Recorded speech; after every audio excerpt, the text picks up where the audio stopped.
राधे कृष्णा। जय बोलो सीता रामचंद्र भगवान की जय। श्री राम जय राम जय जय राम। श्री राम जय राम जय जय राम।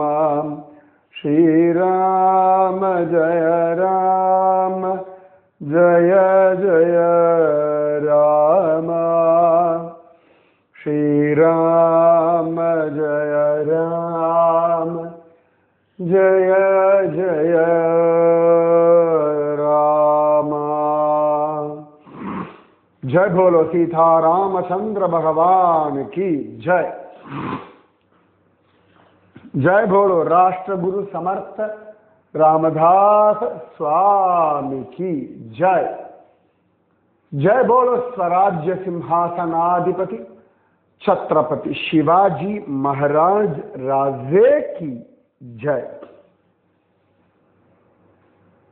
மகோன்னதமான சமர்த்த ராமதாசருடைய ஜோரான பிரதாபம் அதுதான் பார்த்துட்டு இருக்கோம். சமர்த்த பிரதாப், அதுல இருந்து தான் அழகான விஷயங்கள்லாம் அனுபவிச்சுட்டு இருக்கோம். வேணா சுவாமியினுடைய சிஷ்யை பையாபாயி, அவர்களுடைய சிஷ்யர், அவர் எழுதினதுதான் இந்த சமர்த்த பிரதாப். பிரதாபம் குரு பிரதாபம், பிரபாவம். இது ரொம்ப அழகான ஒரு விஷயம். குரு எந்த காலத்திலையும் தன்னுடைய பிரதாபத்தை பெருசா அடுத்தவாக்கிட்ட சொல்லி காட்டுறதில்லை, வெளியில காட்டிக்கவே மாட்டான். ஒவ்வொரு சிஷ்யர்களும் அவர்களுடைய அனுபவத்துல அதை புரிஞ்சுப்பான். உங்களுடைய ஸ்ரத்தை, உங்களுடைய நம்பிக்கை, அப்புறமா இதை கொண்டுதான் ரைட்டா, உங்களுடைய அன்பு அக்கறை, இதை கொண்டுதான் உங்களால் அந்த பிரதாபத்தை புரிந்து கொள்ள முடியும், புரிஞ்சுக்கணும். சமர்த்த ராமதாசருடைய பிரதாபத்தை அவருடைய சிஷ்யர்கள் ஒவ்வொருத்தரும் ஒவ்வொரு விதமா ஒவ்வொரு காலகட்டத்தில் புரிஞ்சுக்கிறார். இதுலயே சில சிஷ்யா உண்டு, அவளுக்கு அந்த குரு பிரபாவம் பிரதாபம்ன்றதை விட தனக்கு என்ன கிடைச்சது, மொத்தமா அவளுக்கு என்ன கிடைச்சிருக்கு, அந்த கம்பாரிசன்லயே சில பேர் வாழ்க்கையில பல விஷயங்களை கவனிக்க மாட்டாங்க.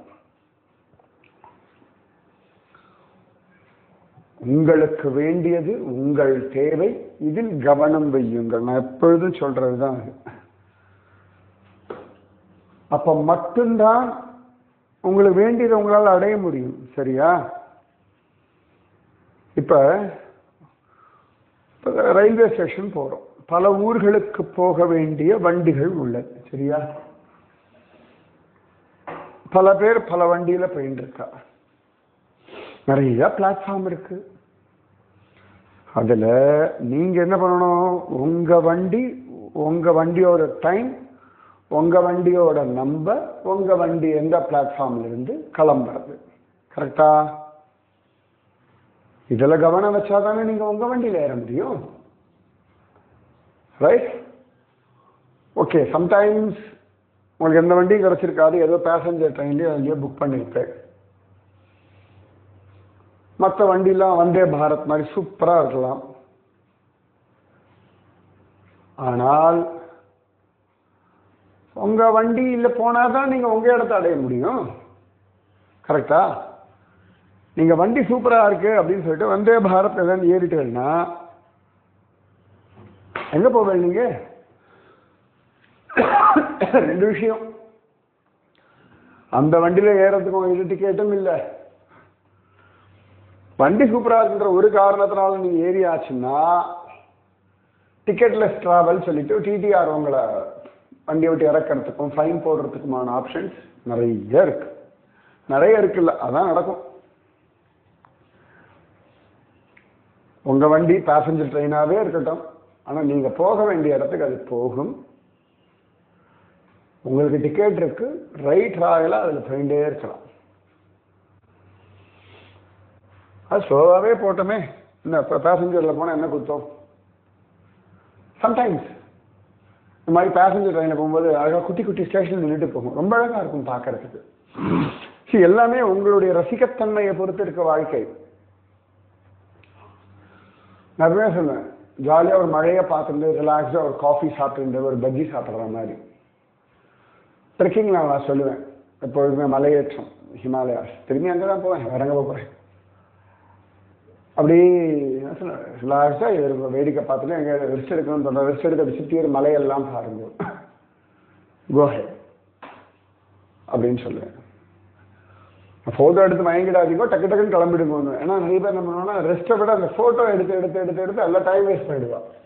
அதுக்கப்புறம் ரெஸ்ட் பண்ண வேண்டியிருக்கும். அதனால ரெஸ்ட் எடுக்கிற டைமில் உட்காந்துக்கோ, ஃபோட்டோ எடுத்துக்கோ. கொஞ்சம் உடம்பு ரொம்ப ஸ்டார்ட் மூவிங் அப்படின்ட்டு. ஏன்னா இங்கே ஃபோட்டோ எடுக்கிறது முக்கியம் இல்லை, அதையும் தாண்டி அந்த இடத்த போய் பார்க்கறதும் முக்கியம்.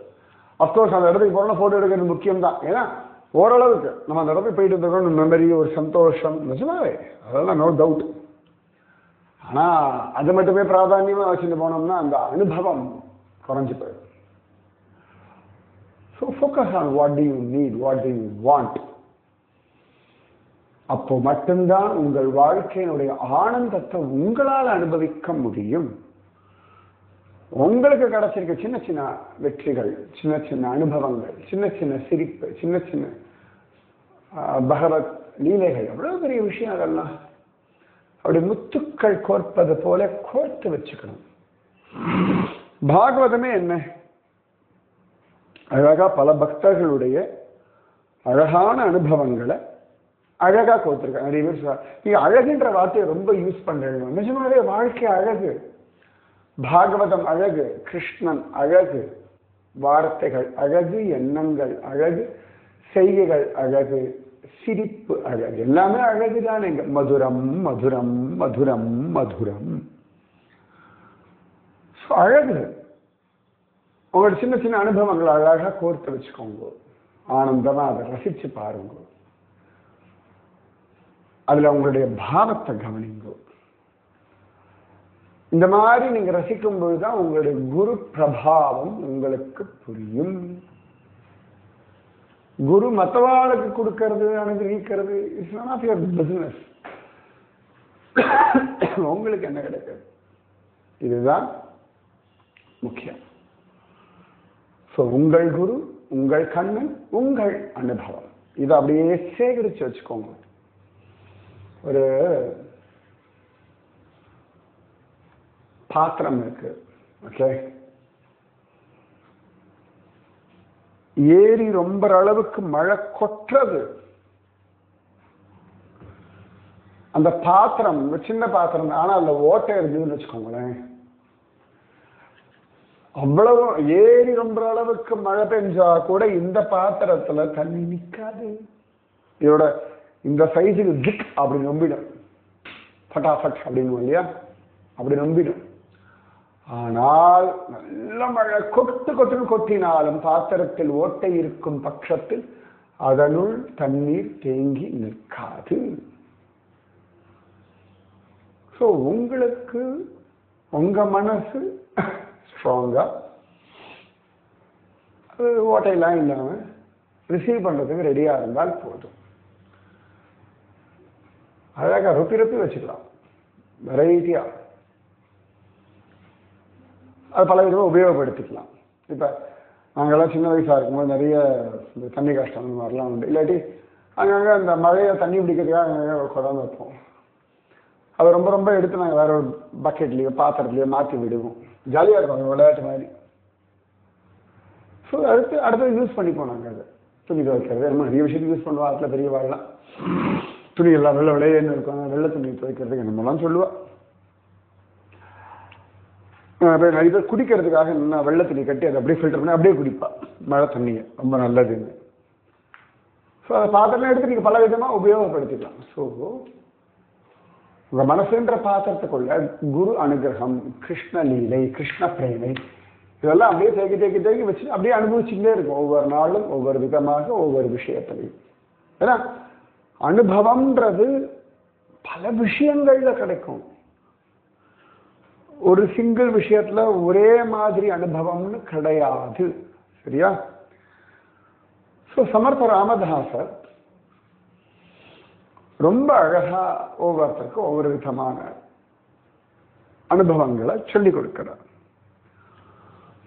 உங்க குரு எவ்வளோ பெரியவரா இருந்தாலும் உங்களுடைய ஸ்ரத்தையை அடிப்படையாக கொண்டு மட்டுமே உங்கள் அனுபவம். யூனிவர்சிட்டி சூப்பரா இருக்கலாம், த பெஸ்ட் டீச்சரே எடுக்கலாம், ஃபர்ஸ்ட் கிளாஸ் எல்லாம் கிடைக்கலாம். அந்த ஸ்டூடெண்ட்டுடைய சின்சியாரிட்டி, ஸ்ரத்தையை பொறுத்து மட்டும்தான் ஃபர்ஸ்ட் கிளாஸ் வாங்க முடியும். கொஞ்சோண்டு எஃபர்ட்ஸ் போட்டாலே போதும், பெருசாக தனியாக டியூஷன்லாம் கூட போக வேண்டாம்.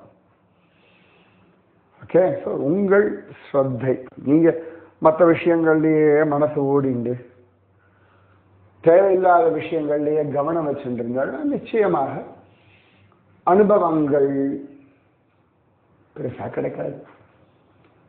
அனுபவங்கள் உங்களுடைய மனதின் ஆழம், அதை பொறுத்து தான் அனுபவங்கள்.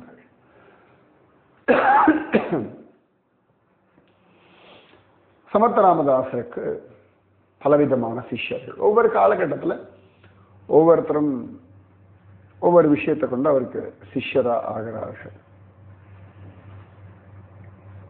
அப்ப ஒரு சந்தர்ப்பத்தில் சமர்த்த ராமதாசர் இங்க சுத்தின்னு இருப்பாரு. அவருக்கு தானே வேலை, இங்க அங்க இங்க அது சுத்தின்னு இருப்பார்.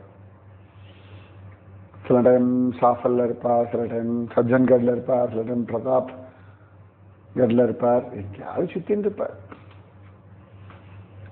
அப்ப ஒரு சந்தர்ப்பத்துல ராஜாப்பூர் அப்படின்னு ஒரு இடம் மகாராஷ்டிரால,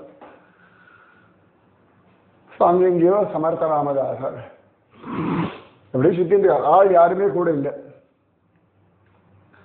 எப்ப பார்த்தாலும் ஆளை கூட்டிலாம் இருக்க முடியாது. சில சந்தர்ப்பங்கள்ல சில சிஷ்யர்களோட ஏகாந்தமா குரு இருப்பார், சில சந்தர்ப்பங்கள் அவர் மட்டும் ஏகாந்தமா இருப்பார், சில சந்தர்ப்பங்கள்ல கூட்டமா சிஷ்யர்களோட இருப்பார், சில சந்தர்ப்பங்கள் பெரிய பக்த கூட்டத்தில் இருப்பார். டிபெண்ட்ஸ்.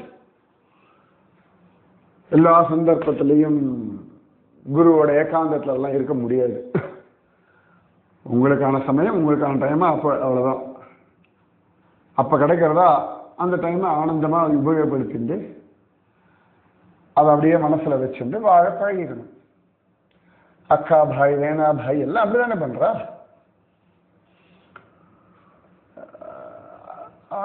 கூட்டத்துல இருந்தாலும் நீங்க வாழ பழகிக்கணும். இப்ப பரீட்சித்து பாகவதம் கேட்டு இருக்கான். சுகபிரம்மா அவங்கிட்ட மட்டும்தான் பேசிட்டு இருக்காரு. வேற யாருமே அந்த இடத்துல கேள்வியே கேட்கல, வேற யாருக்கும் அங்க சான்ஸே இல்லை. ஏன்னா அந்த சப்தாகம் எக்ஸ்க்ளூசிவ்லி ஃபார் பரீட்சித்து. ஸோ அவன் மட்டும்தான் பேசுறான், அவங்கிட்ட மட்டும்தான் சுகபிரம்மம் பதில் சொல்லிட்டு இருக்கார்.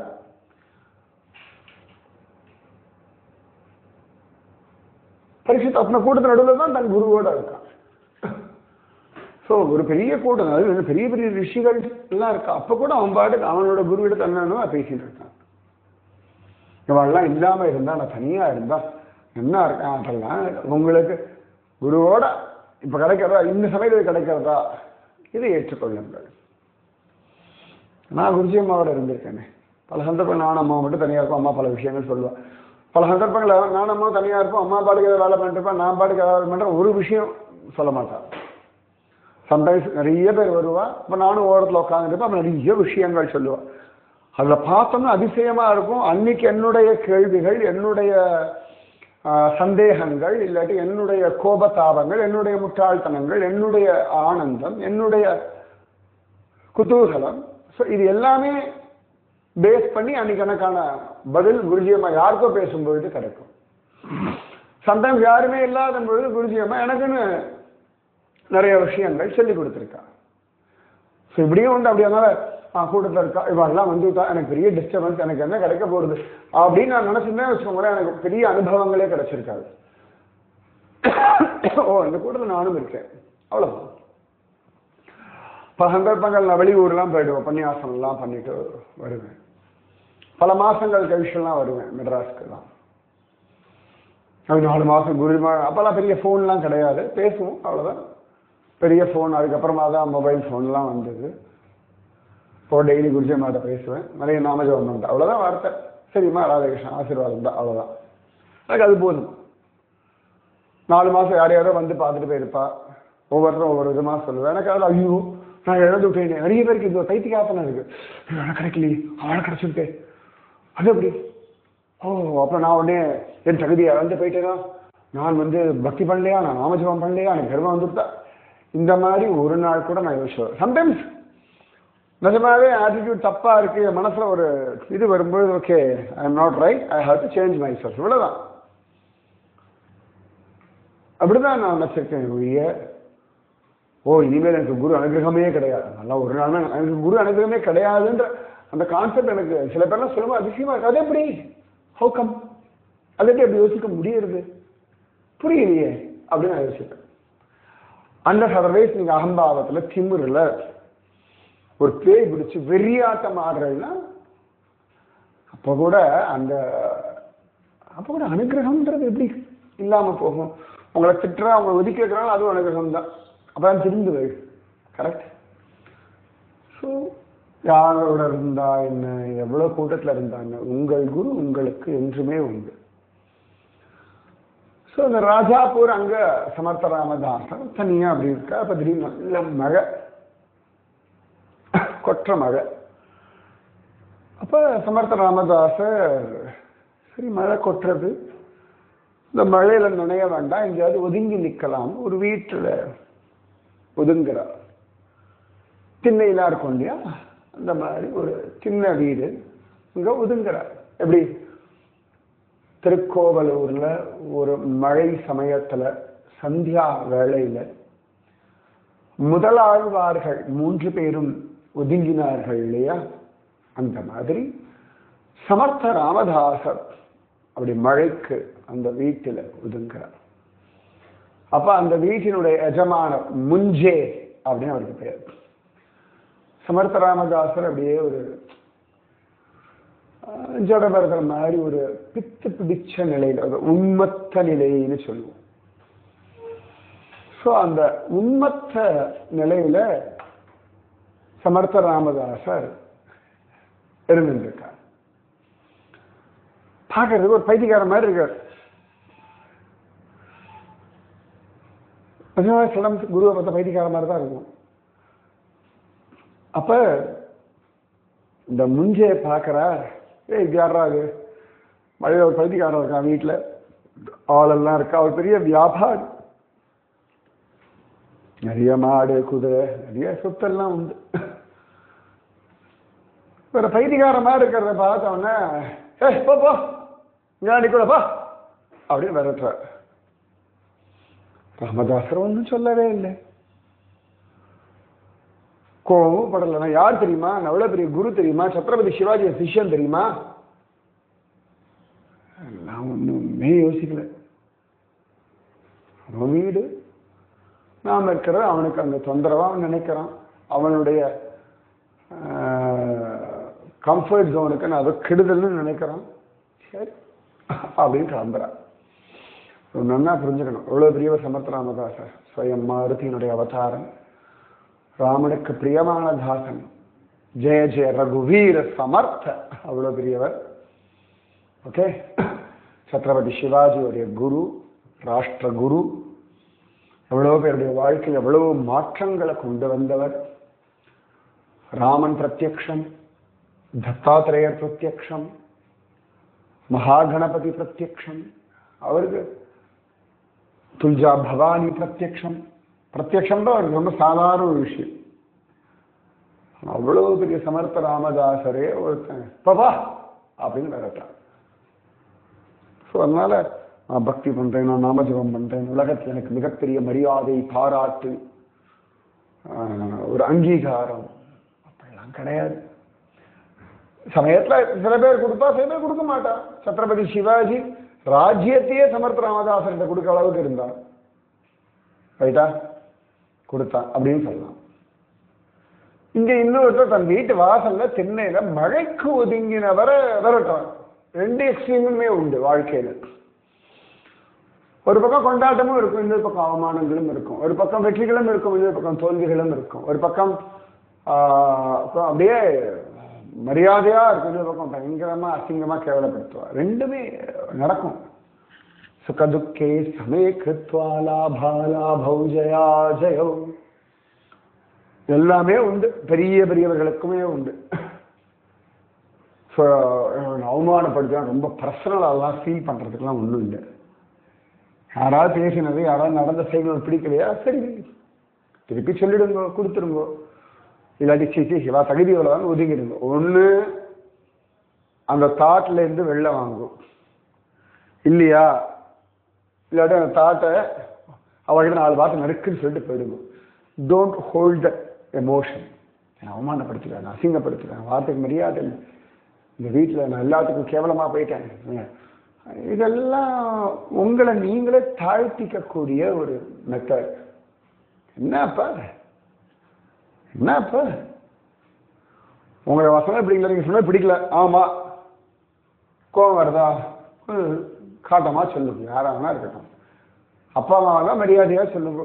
அப்பா நீங்க ஒரு சொல்றது பிடிக்கலப்பா, அம்மா நீங்க பண்றது எனக்கு பிடிக்கலாமா, ஏமாவோட சொன்னீங்க அப்படின்னு கேள்வி. கணவன் மனைவி அதுக்கேற்ற மாதிரி கொஞ்சம் மரியாதையை குறைச்சி சண்டை போட வேண்டாம். உங்க மரியாதையை குறைச்சுண்டு, உங்க மரியாதை நீங்க குறைச்சாலும் அடுத்தவரோட மரியாதையை குறைக்க முடியும்.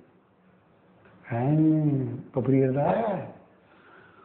உங்க மரியாதை குறையும் பொழுதுதான் உங்களால் அடுத்தவர்களை மரியாதை குறைவாக நடத்த முடியும். இனி புரிஞ்சுக்கோங்க. அப்ப சமர்த்த ராமதாசர் ஒன்றும் சொல்லல. சரி அப்படின்னு அவர் பாட்டுக்கு இறங்குறாரு திண்ணையை விட்டு. அவங்ககிட்ட யாருன்னு ப்ரூவ் பண்ணணும் அதெல்லாம் எதிர்பார்க்கவே இல்லை. யாருக்கு ப்ரூவ் பண்ணணும், யாருக்கு ப்ரூவ் பண்ணி யார் உங்களை கொண்டாடி என்ன ஆயிட போறது? உலகத்துக்கு யாருக்குமே உங்களை தெரியல. என்ன நஷ்டம் வந்துட போகிறது? அது எப்படிங்க வைஃபை சந்தோஷம், உங்க உடம்பு சந்தோஷமா இருக்கணும், உங்க மனசு சந்தோஷமா இருக்கணும், உங்க இந்திரியங்கள் சந்தோஷமா இருக்கணும், உங்க எண்ணங்கள் சந்தோஷமா இருக்கணும், உங்கள் நாள் சந்தோஷமா இருக்கணும், உங்கள் பொழுதுகள் சந்தோஷமா இருக்கணும், உங்கள் வாழ்க்கை சந்தோஷமா இருக்கணும். யாரிடத்தில் எதை நிரூபித்து யார் உங்களை கொண்டாடி என்ன ஆக போகிறது? நீங்க சந்தோஷமா இருக்கணும். உலகத்துல காமிச்சு என்ன ஆக போகுது? நீங்க துக்கப்படுறது உலகத்துக்கு புரிய வச்சு என்ன பண்ண போகுது? உலகம் அந்த அடுத்த வேலையை பார்த்துட்டு போயிட்டே இருக்கும். ஒரு லெவலுக்கு நல்லா யாருடைய துக்கத்துக்கும் யாருடைய ஆனந்தத்துக்கும் இந்த உலகத்தில் விலை இல்லை. இதை மட்டும் நீங்க தெளிவா புரிஞ்சுட்டே ஆகணும். ஆப்ஷனே கிடையாது உங்களுக்கு. எல்லாமே டெம்பரரி தான். சந்தோஷமோ ஆனந்தமோ குதூகலமோ உற்சாகமோ அவமானமோ ஃபெயிலியர்ஸோ என்ன வேணா எல்லாமே temporary. Just go ahead. Samartha ராமதாசர் இறங்குறார். அப்ப அவர் வீட்டில் தான் நிறைய குதிரைகள்லாம் உண்டுன்னு சொன்னல. அந்த குதிரைகள்லாம் காலில் லாடம் அடிச்சிருப்பா, ஹார்ஸ் ஷூ அப்படின்னு சொல்லுவாங்க. இன்னைக்கும் பல வீடுகளில் பார்க்கலாம். ஐ திங்க் மகாராஷ்டிராலாம் பார்த்துருக்கேன்னு நினைக்கிறேன்.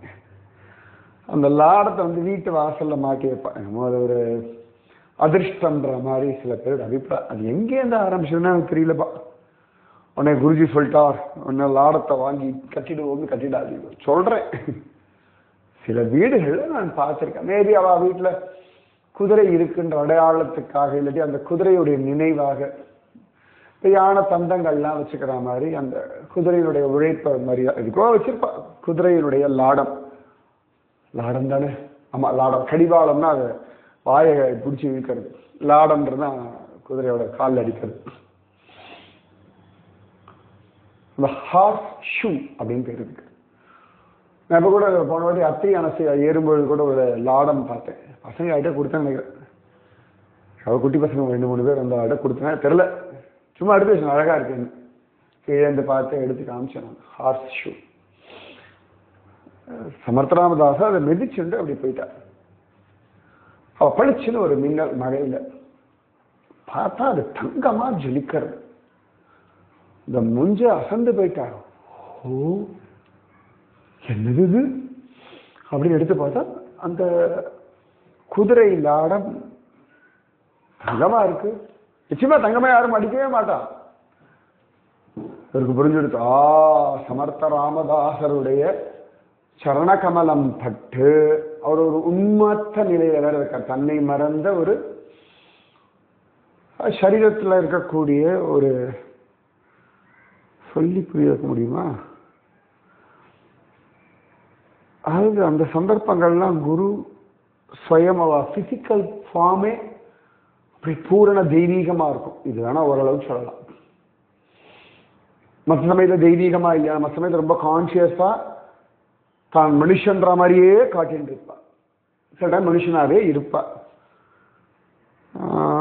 அவ்வளவுதான் சொல்ல முடியும். ஓகே, உடனே அவருக்கு புரிஞ்சுடுத்து, ஒரு யாரோ சித்த புருஷர் ரைட் அப்படின்னு டக்குன்னு அவர் காலில் மன்னிப்பு விழுந்து மன்னிப்பு கேட்டு, இல்லை நீங்க இங்க நில்லுங்கோ. இவர் தங்கமா மாறிடுத்து, இனி இவரை வச்சு இந்த வீட்டில் இருக்க எல்லா இரும்பையும் தங்கமாக்கலாம் அந்த மைண்ட் செட்லாம் இல்லை. ஐயோ நிஜமாவே ஒரு யாரோ சித்த புருஷர்.